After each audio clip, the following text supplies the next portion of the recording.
Vi skal læse sammen i dag fra Matthæus evangeliet, kapitel 11 og vers 28. Der står sådan her. Matthæus 11, 28. Kom til mig, alle I, som slider jer trætte og bærer tunge byrder, og jeg vil give jer hvile. Tag mit åg på jer og lær af mig, for jeg har sagt mod jer ydmyg af hjertet. Så skal I finde hvile for jeres sjæle.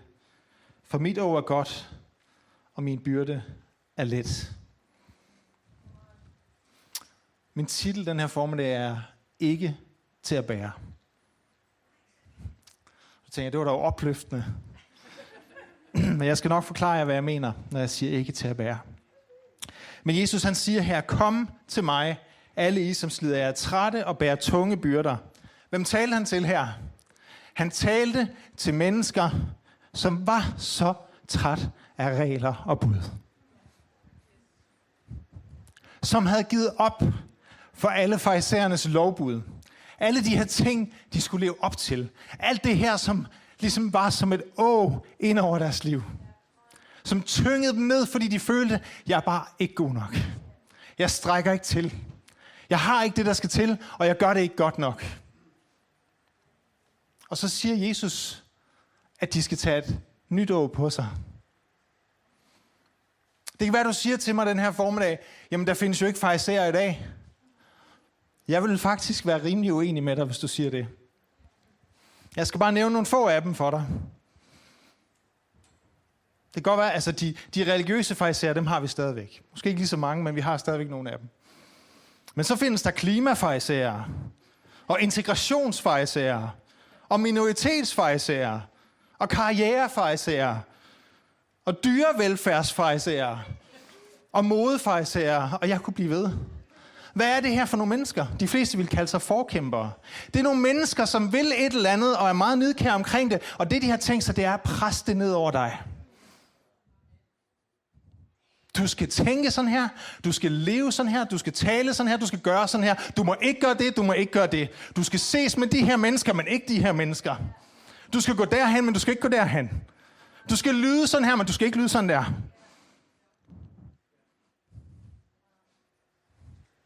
Fortæl mig ikke, at vi ikke har farisæere i Danmark i dag. Vi har masser af farisæere. Og for at gøre ondt værre, så har vi fået mange flere farisæere. Det kan godt være, du tænker, at jeg står og nævner alle valgplakaterne derude. Men lad mig fortælle dig, at der er flere farisæere på Facebook, end der er på Christiansborg. Fordi der er så mange mennesker, der har fået en megafon til at fortælle via sociale medier, hvad de synes, du skal gøre. Aldrig nogensinde har vi haft så mange unge mennesker, som går deprimeret rundt, som er fuld af angst, som kæmper med psyken. Aldrig nogensinde har vi haft så mange problemer med, at vi føler os utilstrækkelige som i dag. Hvorfor? Fordi vi tager nogle byrder på os, som Jesus slet ikke ønsker, at vi skal tage på os. Ved du, hvad han ved? Han ved, at hvis ikke du tager hans åg på dig, så kommer du til at tage noget andet på dig. Han ved, at vi har en tiltrækningskraft til alt, hvad der er omkring os til, at det må vi tage på os. Og ved du, hvad det virkelig vanvittige er? Vi gør det ved os selv. Det er os selv, der tager det på os. Mange af de her ting kan være forventninger til os selv. Det kan være, at du siger, at der er ikke andre, der bestemmer over mig. Nej, men så kan jeg garantere dig for, at du er en af de der typer, der er så drevet, at du er så hård ved dig selv, at hvis du begår en fejl, så hakker du dig selv ned.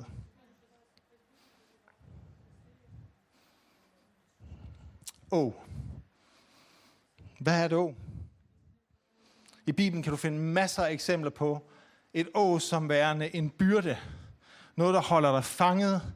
Noget, der holder dig undertrykt. Noget, der holder dig nede. I Det Gamle Testamente var der masser af trælleåg, hvor du var underlagt en anden hersker, en anden diktator. Nogen, som ville bestemme over dig. Så du var ikke fri til at være dig. Er det åg, Jesus han taler om her? Det er det ikke. Jesus, han taler om, hvis du kigger på, hvad ordet betyder, så betyder det at forbinde to sammen. Claus, må jeg ikke lige få dig herop? Jeg skal lige vise en illustration her. Jeg har prøvet at lave et å. Og hvis ikke det er godt nok, så må I bruge jeres fantasi lidt. Okay, det her det er ikke et okseå, det er et menneskeå. Så den er lavet til Claus' brede skuldre, og så mine ved siden af her. Sådan. Bare ret dig godt op sådan der. Sådan, yes, sådan. Det her det er et å. Og det her det er det, Jesus taler om. Et å, ikke til at blive undertrykt. Ikke et å til at føle dig dybt underkastet, men et å til at være forbundet. Et å til fællesskab. Han siger, tag mit å på jer, det er hans å. Men det er ikke et enkelt å. Der står det her ord, det er et dobbelt å. Det er det, ordet betyder. Så hvis jeg er på den ene side, hvem er så på den anden side? Det er Jesus. Ja, det kan I godt, det kræver ikke meget fantasi, vel? Det her, det er Jesus. Det kan I godt se. Skægget og det hele. Som vi nu forestiller os det. Når man brugte å til okser, det gør man nok stadigvæk i dag, så gjorde man det på den måde, at man satte en ældre okse sammen med en yngre okse. Ved I hvad? Den ældre okse var stærkere, den ældre okse var mere erfaren, og den ældre okse trak op til 90% af læsset. Du er ikke kaldet til at bære det hele. Det er ikke til at bære. Det kald Jesus sætter til dig, det er et handbær. Når du går sammen med ham, så er du tæt forbundet med ham.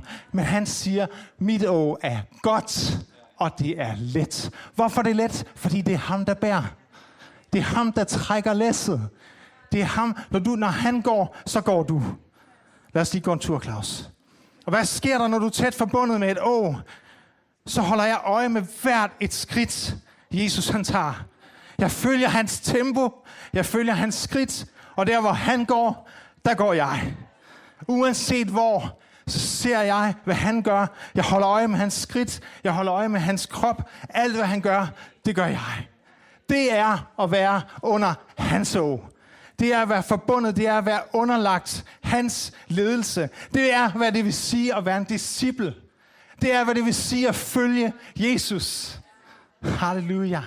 Og hvis Jesus han stopper, så stopper jeg. Hvis han går, så må jeg hellere gå med. Hvis Jesus han siger til dig, det er tid til at gå, og han begynder at gå, og du ikke går med, så begynder det at gøre ondt. Det trækker. Det føles ikke rigtigt. Amen. Men når du går sammen med ham. Tusind tak, Claus. Giv ham en hånd.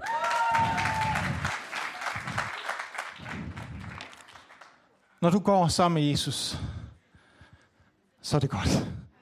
Og så er det let. Og så siger han, lær af mig. Iagttag, hvad jeg gør. Lær af mig. Gør, som jeg gør.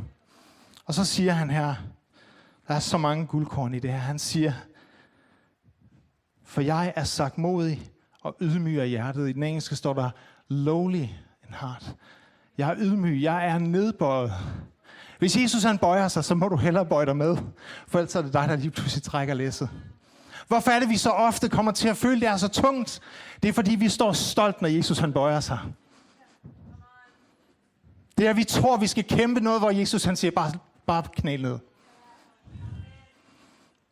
Bare lad være med at tage den her kamp. Bare gør, som jeg gør. Fællesskabet med Jesus er nøglen. Forbindelsen, hvor du vælger, det her å, det kommer Jesus aldrig til at tage på dig. Du må selv tage det på. Du må selv vælge at sige, at hans hensigt skal være din hensigt. Hans veje skal være dine veje. Hans formål med at møde verden og redde verden skal være dit formål med livet. Du må tage det på dig. Du må gøre hans hensigt til din hensigt.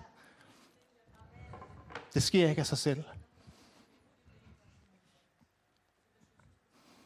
Og det, jeg synes er interessant her, det er, der står, kom til mig, alle I som slider jer trætte og bærer tunge byrder, og jeg vil give jer hvile. Men så senere, så siger han, tag mit å på jer og lær af mig, for jeg har sagt mod jer ydmyge hjertet, så skal I finde hvile for jeres sjæle. Er Jesus uenig med sig selv?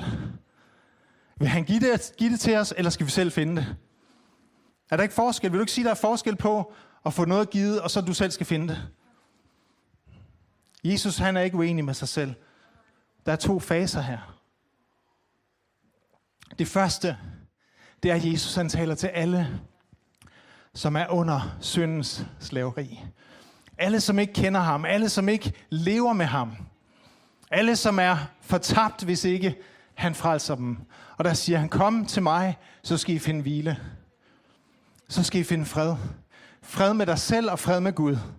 Fred i din sjæl, fordi du ved, at han har taget din skyld. Han har taget din straf. Og der er en hvile, og der er en fred i at vide, at uanset hvad, så på grund af, hvad han gjorde på korset, på grund af hans nåde, så har jeg fred med Gud. Fred i mit hjerte. Den fred, den giver han dig, hvis du tager imod den. Han giver den til dig. Det er en gave. Du får den i hænderne. Men det stopper ikke der. Desværre så stopper det der for mange kristne. Desværre så er der mange kristne, der siger, jeg vil bare have fred med Jesus. Og så gør de ikke mere. Og så render de rundt i livet og er stressede og er helt op at køre, fordi de aldrig finder den hvile, som Jesus han kalder dem til at finde. Den hvile, den finder du, når du vælger at komme under hans åg. Hvad vil det sige at være under hans åg? Det vil sige at tjene Jesus. Det vil sige at være hans disciple. Det vil sige at lade hans dagsorden blive din dagsorden. Tjene Jesus hver dag. Jeg ved godt, at man nogle gange kan komme til at sætte tingene lidt på spidsen, men jeg fristes til at spørge mig selv, om du virkelig er frelst, hvis ikke også du er. Hvis Jesus kun er din frelser, men han ikke er din herre, har du så virkelig forstået, hvad frelsen handler om?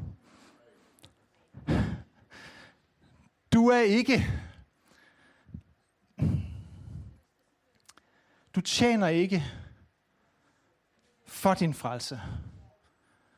Du tjener fra din frelse. Jesus, han har sat dig fri til at tjene ham. Men du kan ikke fortjene frelsen. Men når du bliver frelst, så har du lige pludselig mulighed for fællesskab med ham. Du har mulighed for at være en disciple, du har mulighed for at vandre med ham og gøre det, som han kalder dig til at gøre. Og hvis ikke vi lever det liv, kære venner, så er vi ikke forbundet tæt med ham. Jesus, han var ikke bleg for at gå videre, hvis folk ikke ville følge ham, da han gik på jorden. Han sagde, kom og følg mig. Han inviterede mennesker til at komme og følge ham. Men hvis de valgte at sige, jeg har lige noget andet, jeg skal. Der var en af dem, som sagde, jeg har lige noget, jeg skal. Sagde faktisk, jeg har lige nogle okser med nogle å, jeg lige skal tage mig af. Med andre ord, jeg har nogle andre å, der er vigtigere for mig end det her å. Og Jesus, han går bare videre. Hvis ikke du vælger det her ord og siger, Jesus, mit liv skal handle om at tjene dig, så går Jesus videre. Det betyder ikke, når vi sang før, at du går ingen steder. Det betyder ikke, at Jesus han forlader dig. Det betyder, at du forlader ham. Han har sagt, jeg vil aldrig svigte dig og aldrig forlade dig. Men han har ikke sagt, at du vil aldrig svigte ham, og du vil aldrig forlade ham. Hvis du går din egen vej, så går du væk fra Jesus. Men hvis du vælger at komme under hans åg, så er du tæt forbundet med ham. Han tvinger dig ikke til det, men du har mulighed for det.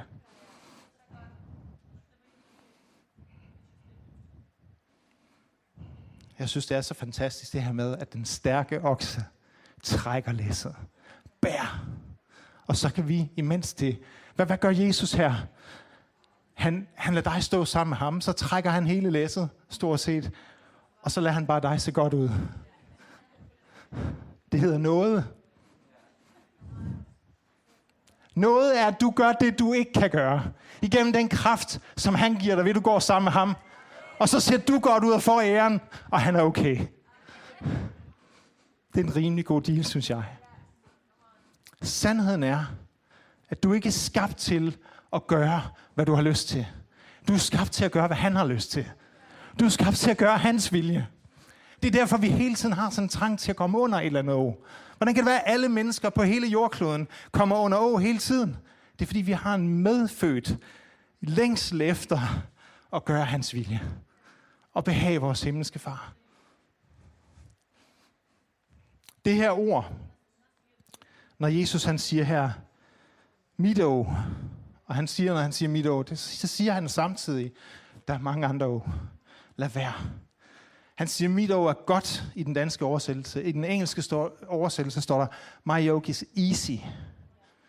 Men det ord easy er også en tynd oversættelse af, hvad det oprindelige ord betyder. Det kunne nemlig oversættes med så meget andet. Det kunne oversættes med brugbart. Det virker bare. Med behageligt. Det passer til dig. Jesus, han var tømrer. Der går nogle historier. Jeg ved ikke, om det er sandt, for det står ikke i Bibelen, det her.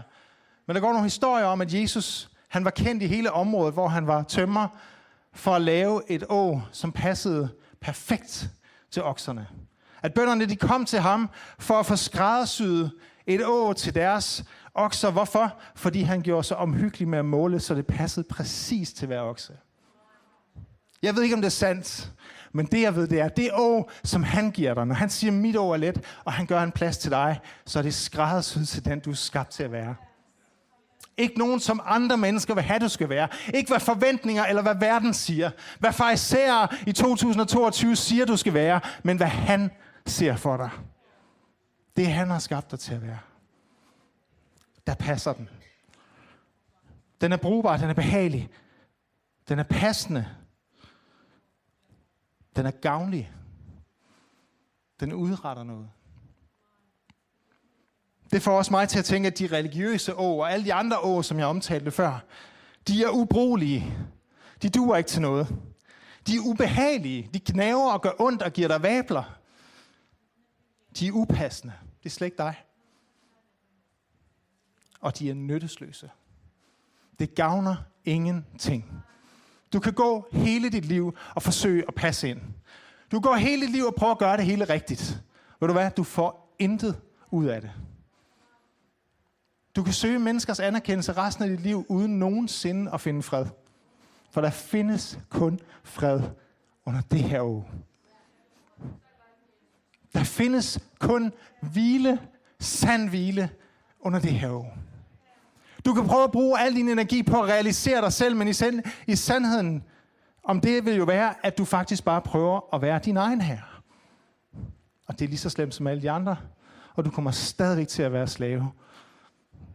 Slave under selviskhed. Slave efter bare at følge dine lyster. Og det fører kun til død. Det eneste livgivende, fredfyldte liv, du kan leve, det er et liv, hvor du tjener Jesus. Det er et liv under hans å. Og han siger, mit å er godt. Min byrde er let at bære, fordi han bærer. Det der så er paradokset, det er, at selvom vi har taget imod Jesus, går jeg ud fra de fleste, der er her i dag i hvert fald har, så kan vi alligevel komme til at tage å ind over os. Vi kan alligevel komme til at lade folks forventninger og alle mulige andre ting tynge os ned. Og blive som slaver under et nyt religiøst system. Og hver gang dit liv tager en drejning, hver gang dit liv tager et skift, så kan du få en følelse af, nu er der nye forventninger. Hvis du nogensinde har prøvet at skifte job, den første dag på arbejdet, jeg garanterer dig for, at du føler, at der er et forventningspres. Du skal præstere noget. Eller en ny relation, eller at flytte til et nyt sted, eller hvad det nu kunne være, forandringer i dit liv, kan ofte, hvis ikke vi passer på og holder os nær til Jesus, så kan det komme til at få os væk fra ham og ind under nye å. Og vi får den her følelse af, at det bare er umenneskeligt hårdt. Vi går med byrder, som er alt for tunge, til vi selv kan bære dem. Det er det, Paulus han taler om i Galaterne 5:1, hvor han siger, til frihed har Kristus befriet os. Han taler om vi var afkom af slavet, trællen eller den frie. Så siger han, stå derfor fast. Stå fast. Og lad jer ikke atter tvinge under trælleå. Vi har prøvet, hvad det vil sige at være under et trælleå. Et å, der binder os. Hvorfor i alverden skulle vi gå tilbage til det? Men sandheden er, det gør vi. Sandheden er, at vi finder noget, hvor vi så synes, nu skal jeg gøre det her så godt, og vi pisker os selv, og til sidst, så finder vi os selv på et sted, hvor vi bare er så trætte, at vi orker ikke mere. Jeg har selv lige været der. Og nogle af de forventninger, for ikke at sige mange af de forventninger, som jeg følte som et ind over mig selv. Og jeg følte, jeg kan ikke bære det her. Det var aldrig mit at bære. Og tage de ting og sige, Jesus, det er for hårdt. Jeg bøjer mig ned ved siden af dig. Og så lader jeg dig tage vægten. Det er det, han ønsker, du skal gøre den her formiddag. Han ønsker, du skal sige, jeg klarer ikke det her. Og så bøjer du ned. Og så lader du ham tage byrden. Jeg har følt, at jeg skulle bære ting, som aldrig var mit at bære. Jeg har følt, at jeg skulle være noget, som Gud aldrig havde kaldet mig til at være. Ved du hvad, der er sådan en frihed. Der er sådan en fred, når du bare accepterer den Gud har skabt dig til at være. Og du ikke prøver på at være noget, du ikke skal være. Og du bare siger, det her det er mig. Her er jeg har min 5 sten, jeg har min slynge, det er godt nok. Hvis Gud er med mig, hvem kan så være imod mig? Hvis han trækker sammen med mig, så er det godt nok. Du behøver ikke være noget, du ikke er. Du behøver ikke leve op til andre menneskers forventninger. Sandheden er, at du kan aldrig tilfredsstille alle alligevel. Du kan aldrig nogensinde gøre dig fortjent til alles glæde og gavn. De fleste mennesker, som har forventninger til dig, de har det, fordi de ikke har fred med sig selv. Tænk lidt over den. Vi er ikke frelst ved at tjene Jesus, men vi er frelst til at tjene ham.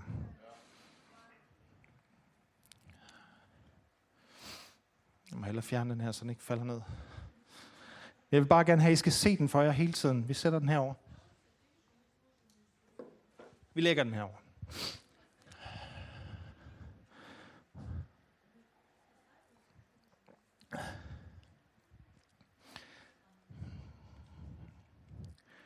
Jesus kalder os til et liv i tjeneste for ham.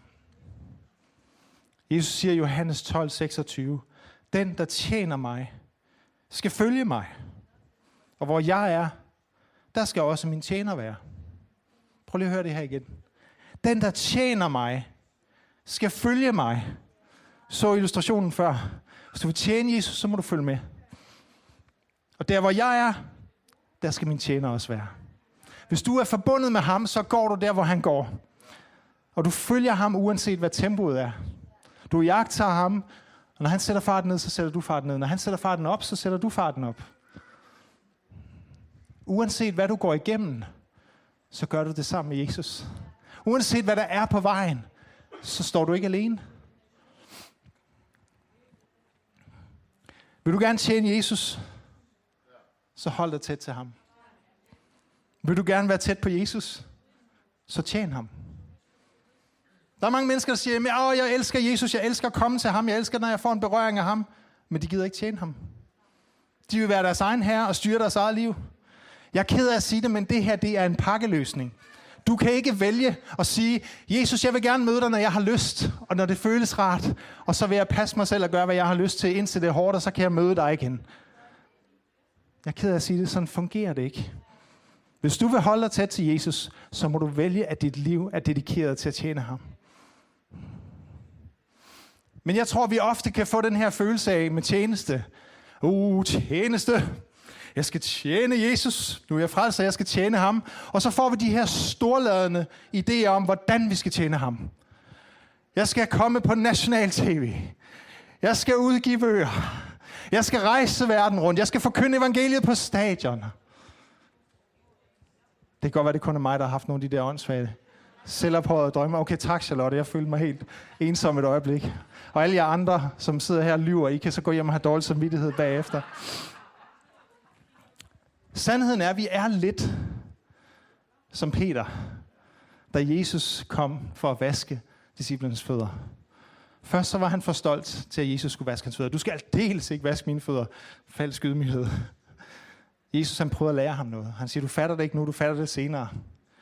Men så siger Peter, det skal du i hvert fald ikke gøre. Så siger Jesus, hvis ikke jeg vasker dine fødder, så har du slet ikke fællesskab med mig. Og så bliver Peter, lige pludselig, så går han i tjenestemål. Så skal du også vaske mine hænder og mit hoved og det hele. Så går han fuldstændig over bord. Jesus vil bare vaske hans fødder. Han vil lære ham noget. Når du vandrer med Jesus, så bare gør det, han beder dig om. Bare det næste. Det kan være en lille ting, som du ingen ære får for. Ingen pris og ingen, der ser det. Bare gør det, han beder dig om. Lige der. Og hvis du fortsætter med at gøre det, så kan han tage dig til det næste og det næste. Og han taler selv om den gode og tro tjener, som bliver sat over større. Jo mere du vokser, og du som den unge okse, dine muskler vokser, din erfaring vokser, jo mere læs kan han lade dig trække. Men jo mere trækker han jo. Så jo mere kan I udrette sammen. Ved I godt, hvis du sætter 2 okser sammen, så trækker de ikke for 2. De trækker for 3 eller 4. Der er en synergieffekt ved at sætte 2 okser sammen, som gør, at de trækker mere, end hvis du satte 2 hver for sig til at trække halvdelen hver. Når du går sammen med Jesus, så er der en synergieffekt, du slet ikke fatter. 1 slår 1000, men 2 slår 10.000. Hvor meget så mere, når det er Jesus, der går sammen med dig? Jeg tror på, at vi er kaldet til at leve et liv, ikke kun at tjene ham i de små ting.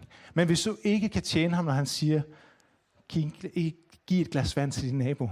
Hvordan vil du så gøre det, hvis han siger, gå ud og prædik for tusinder og tusinder? Vi må starte et sted. Vi må være fundet trofaste i at tjene ham, i at vandre med ham, i at være lydige, i at høre efter. Han siger, lær af mig. Hold øje med, hvad jeg gør. Hvordan kan du gøre det? Ved at læse i din Bibel. Du kan se igennem alle evangelierne, hvordan Jesu liv, du kan se enhver facet af hans liv. Både når han var alene, og når han var sammen med de få, og når han var sammen med mange. Du kan se Jesu integritet. At hans personlighed ikke forandrede sig afhængig af mennesker. Han lod sig ikke presse af menneskers forventninger. Han lod sig ikke presse af modstand. Han blev ikke lige pludselig en anden, fordi farisæerne kom ind i rummet. Han blev ikke intimideret af mennesker. Lær af ham. Hvordan kan vi ellers gøre det? Ved at søge ham. Ved at tale med ham. Ved at have fællesskab med ham. Men vi vandrer med Jesus. At vandre med Jesus, det er at vandre. Du kan ikke stå stille, når han vandrer. Hvis du vil vandre med ham, så må du gå. Det kan ikke noget, når du siger, Jesus, jeg er ikke klar. Hvis han er klar.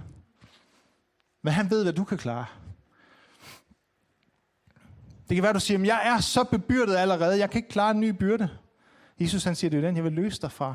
Jeg vil sætte dig under en, du kan klare. Her der tænker jeg nogle gange, at Maria og Martha, de kommer ind i billedet som sådan et eksempel på, at vi ikke bare skal knokle. Eller vi ikke skal arbejde, vi skal bare sidde ved Jesu fødder. Jeg synes nogle gange, Martha hun får en hård medfart. Fordi Martha, hun havde et tjenerhjerte. Hun ønskede at tjene. Og Jesus han siger alligevel, Maria har valgt den gode del, og hun sidder ved hans fødder. Hvorfor? Fordi at du er nødt til først at være sammen med Jesus og følge ham, før du kan tjene ham. Men det er en rækkefølge. Det er ikke fordi, du ikke skal tjene ham. Det er ikke fordi, du ikke skal gøre noget. Det er ikke fordi, du ikke skal knokle. Men det er fordi, du må vide, at det kommer ud fra fællesskabet med ham. Det er fundamentet. Det er der, det kommer fra.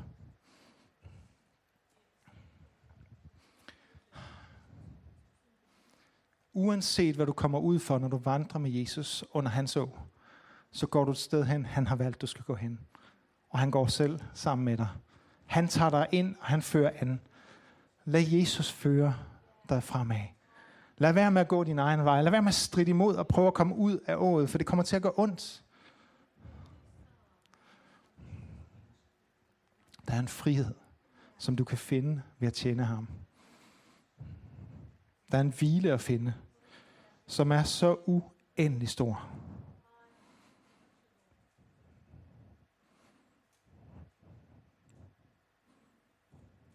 Jeg oplever, at jeg skal gå lidt mere ind i det her med, hvad vi kan være under af å. Fordi det er ikke altid vi selv opdager, hvad der tynger os. Det kan godt være, du ikke er bevidst om, at du er under et å. Det kan godt være, du ikke er bevidst om, hvad det er, der tynger dig, hvad det er, du ligger under for. Men så lad mig give dig nogle eksempler. Bekymring. Økonomi. Jeg hører nogen, der siger, at jeg kan godt lide at tjene penge, for det giver mig frihed til at vælge. Jeg kan ikke lide at tjene penge. Jeg kan godt lide, når penge tjener mig. Jeg gider ikke ligge under for penge. Men penge kan være et fantastisk redskab.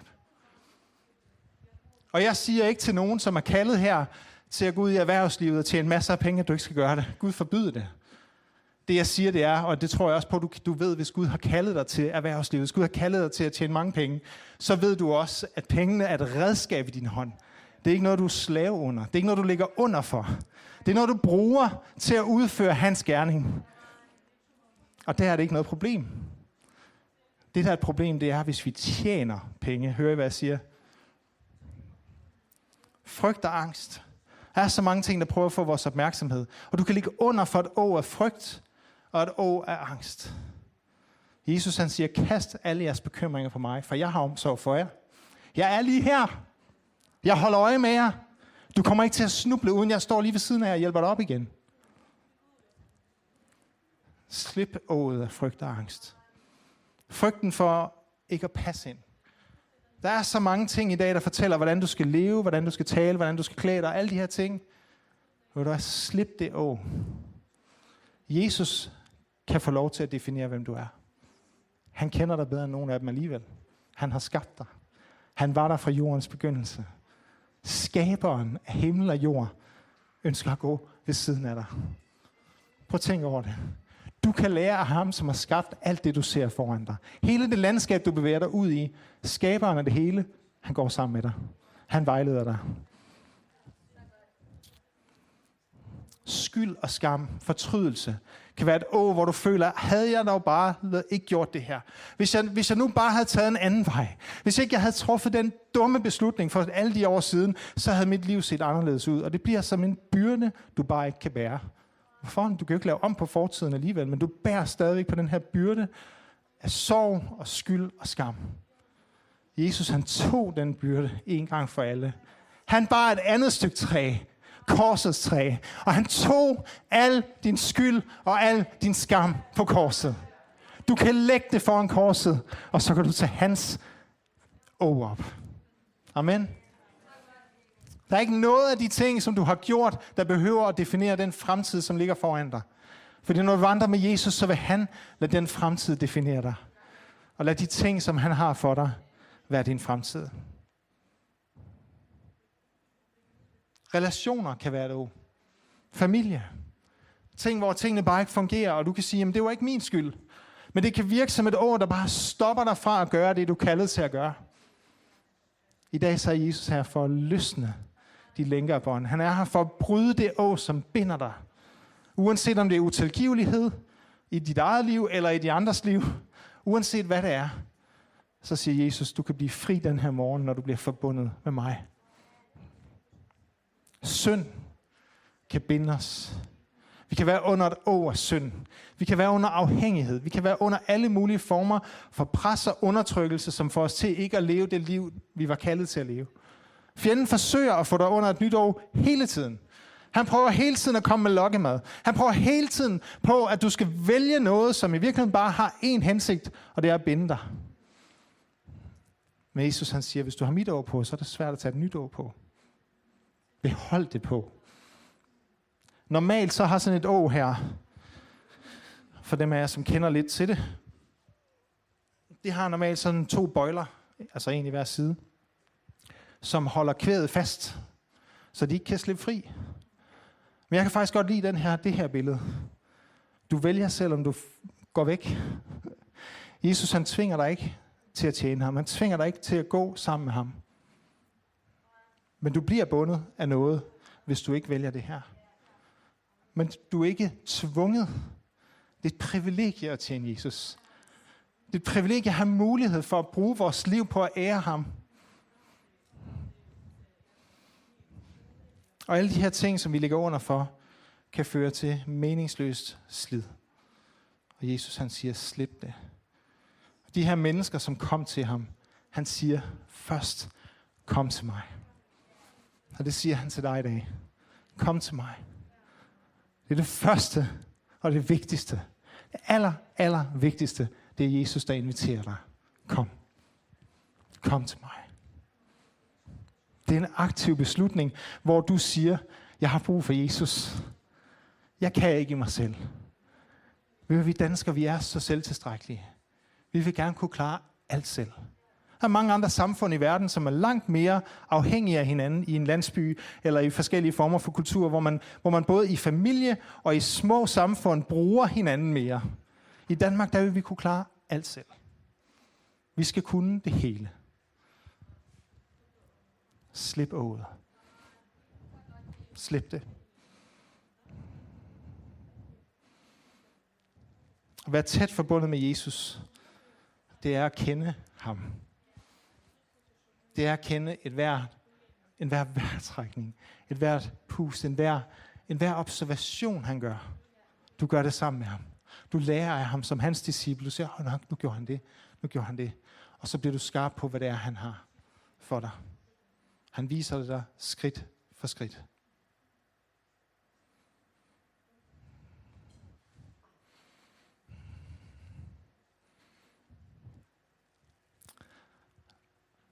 Jeg tror bare, at det, som jeg ønsker den her formiddag, det er, at vi skal tage imod ham på en ny måde. Først og fremmest den her frihed, som han giver os i at have fred med Gud. Have fred med vores himmelske far. Det er godt, hvad du siger, men det har jeg gjort for mange år siden, ja. Men lever du i frelsen? Lever du i nåden? Lever du i, at uanset hvad du gør, så er du god nok? Og ikke bare god nok, du er perfekt, for du er renset, du er sat fri, og du har en rettighed inden for Gud som hans søn, hans datter. Og leve i den nåde. Der findes ikke en hvile så stor. Men så den her hvile, som gør, at vi ikke bliver hvileløse eller restløse, når vi lever vores liv. Vi har brug for at bruge vores liv på noget meningsfuldt. Hvis du er under et forkert år, så bliver dit liv meningsløst. Hvis du får den der tanke nogle gange, når du står op, hvorfor står jeg egentlig op til det her arbejde? Hvorfor gør jeg de her ting, at det føles meningsløst? Det er jo ikke arbejdet, der er meningsløst. Det er, at du ikke er under det rigtige år. Vi har alle sammen nogle år af en eller anden art, som vi er bundet til, og som vi har valgt, og som er okay. Arbejde er en af dem, ellers så kan vi ikke spise og have tøj og køre i en bil, eller hvad det nu er. Det er okay, så længe vi vandrer med Jesus. Så længe vi tager ham med. Men de år kan aldrig erstatte hans år. De forpligtelser vil aldrig nogensinde gøre os lykkelige. Vil aldrig nogensinde give os hvile, hvis ikke vi vandrer med Jesus.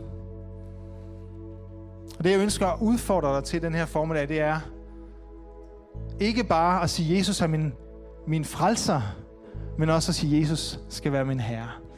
Jeg vil vandre med ham. Jeg vil være hans disciple. Jeg vil følge et hvert skridt, han tager. Jeg vil observere ham. Til jer helt unge, der sidder her. Hvis ikke I vælger at følge Jesus og gøre ham til herre i jeres liv, så garanterer jeg for, at inden for få år, så er der noget andet, der er herre i jeres liv. Og det er noget, I ikke kan styre. Gør Jesus til herre. Lad ham få lov til at dirigere jer. Skal vi rejse os op?